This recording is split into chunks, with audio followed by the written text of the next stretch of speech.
صلى عليك الله يا ابن عبد الله أحمد حبيبنا عليك السلام.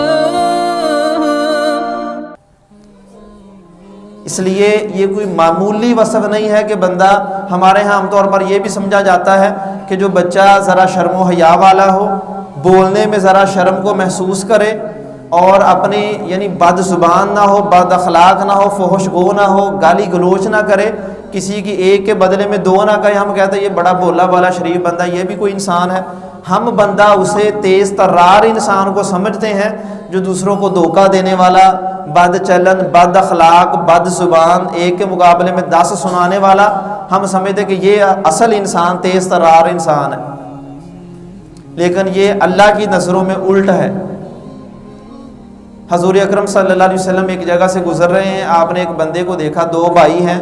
بڑا بھائی چھوٹے کو کہہ رہا ہے، جیسے ڈانٹ رہا ہے، کہتا تم تو حد سے زیادہ شریف ہو، اتنا زیادہ حیا کرتے ہو کہ اپنی بات تک نہیں کہہ پاتے. اسے اس بات پر ابھار رہا ہے کہ تمہیں تیز ہونا چاہیے، تمہاری زبان ایسی ایسی ہو.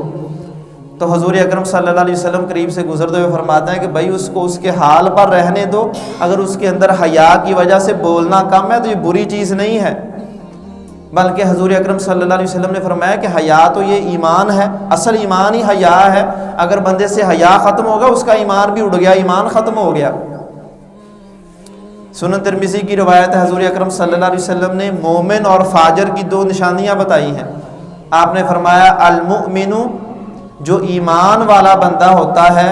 اللہ کے ہاں جو مومن لکھا جاتا ہے، غر کریم، وہ شریف اور بولا بالا ہوتا ہے. والفاجر خب لعیم، اور جو فاجر انسان، برا انسان اللہ کے ہاں ہوتا ہے وہ کمینہ، دغاباز اور بری خصلت والا ہوتا ہے. یعنی ہم سمجھتے ہیں جو انسان شریف ہو، بولا بالا ہو، اس کے اندر شرم حیا ہو، ہر ایک کے سامنے چیختا چلاتا رہا، ہم کہتے ہیں اس بندے نے بھی دنیا میں رہنے کا، اسے تو ڈنگ ہی نہیں آتا. جبکہ اللہ کے نبی فرماتے ہیں کہ ایک ایمان والا انسان شریف اور بولا بالا ہی ہوتا ہے،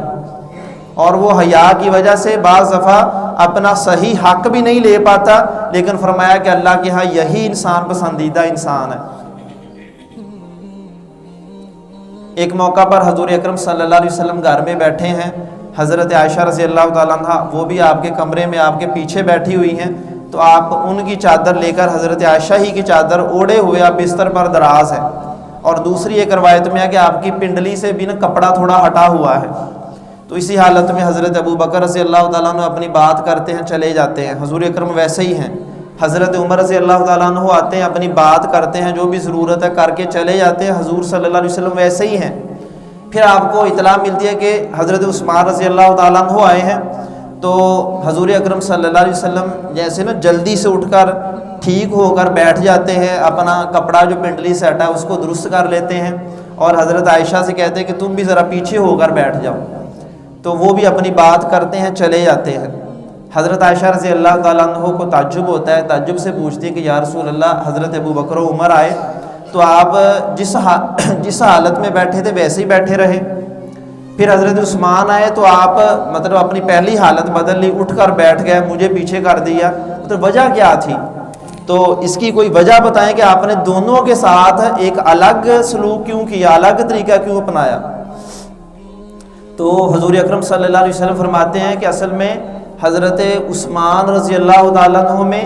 حیا یعنی شدت کی حد تک احساس کہہ لیں، حساس ہونے کی حد تک ان کے اندر حیا موجود ہے. آپ فرماتے ہیں کہ اگر میں اسی حالت میں رہتا اور تم بھی میرے پاس ہی بیٹھی رہتی تو حضرت عثمان رضی اللہ تعالیٰ عنہ پہلی بات تو یہ تھی کہ انہوں نے اپنی نظر کو نہیں اٹھانا تھا، میری طرف ایسے نظر اٹھا کر نہیں دیکھنا تھا، اور دوسری بات ہے کہ حیا کی وجہ سے جو بات مجھ سے کرنی تھی وہ بات نہ کر پاتے.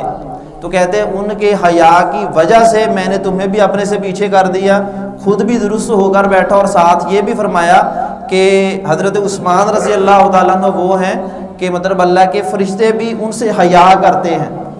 تو یہ آپ نے خوبی بیان کی ان کی صفت. اس کا یہ مطلب نہیں کہ حضرت ابو بکر و عمر میں حیا نہیں تھا، حیا ان کے اندر بھی موجود تھا، لیکن ان میں جو حیا تھا ان سے اس حد تک بڑا ہوا تھا کہ وہ حیا کی وجہ سے اپنی بات بھی نہیں کر پاتے تھے. بلکہ ایک روایت میں موجود ہے کہ حضرت عثمان رضی اللہ تعالیٰ عنہ غسل کرنا چاہتے تو اس وقت بھی وہ اپنا حیا کی وجہ سے ان کے لیے غسل کرنا مشکل ہو جاتا کہ میں اپنے کپڑے اتاروں گا، حالانکہ کہتے بند گھر میں ہوتے، الگ جگہ جس طرح باتھ روم اس میں ہوتے، اور جب وہ غسل کر بھی لیتے اس وقت تک سیدھے نہیں کھڑے ہوتے تھے جب تک اپنا کوئی کپڑا نہ پہن لیں۔ یہ حیا کی وجہ سے تھا کہ حیا کی مقدار، حیا داری ان میں حد سے بڑی ہوئی تھی، اور اسی وجہ سے رسول اللہ صلی اللہ علیہ وسلم نے صحابہ کی جب صفات بیان کی فرمایا ارحم امتی بی امتی ابو بکر، کہ میری امت پر سب سے زیادہ رحم کرنے والا وہ حضرت ابو بکر ہیں، واشد امرا فی دین اللہ عمر، اور اللہ کے دین میں جس کی سختی حد سے بڑی ہوئی کہ دین کی خلاف ورزی برداشت نہیں کرتا وہ حضرت عمر ہیں، واصدقہم حیاء عثمان، اور سب سے زیادہ حیا میں پڑے ہوئے وہ حضرت عثمان ہیں، واقضاہم علی، اور سب سے بہترین فیصلہ کرنے والے حضرت علی ہیں، واقرؤہم لکتاب اللہ، اللہ کی کتاب سے سب سے بہترین پڑھنے والے ابی بن کعب، حضرت ابی بن کعب ہیں، اور اللہ کی حلال اور حرام جو حدیں ہیں ان کو سب سے زیادہ جاننے والے معاذ بن جبل ہیں، وافرزہم زید بن ثابت، اور وراثت کے سب سے بہترین مسائل جاننے والے حضرت زید بن ثابت ہیں، وَلِكُلِّ أُمَّةٍ أَمِينٌ وَأَمِينُ هَذِهِ الْأُمَّةِ عُبَيْدَةُ بْنُ جَرَّاحَ، فرمایا کہ ہر امت میں اللہ تعالیٰ نے ایک امانت دار، سب سے زیادہ امانت دار بندہ رکھا ہے، اور میری امت کا سب سے بڑا امین اور امانت دار حضرت ابو عبیدہ بن جراح ہیں۔ یہ آپ نے صحابہ کی خوبیاں بیان کی، تو جو سب سے زیادہ تھیں، یہ مطلب نہیں کہ باقیوں میں یہ خوبیاں نہیں تھیں، مطلب یہ ہے کہ بعض میں یہ خوبیاں دوسروں سے بڑی ہوئی تھیں۔ اسی طرح حضرت عثمان رضی اللہ تعالیٰ عنہ میں حیا کی مقدار باقی سب صحابہ سے زیادہ تھی، اس وجہ سے اللہ کے نبی صلی اللہ علیہ وسلم فرماتے ہیں کہ ان سے تو اللہ کے فرشتے بھی حیا کرتے ہیں۔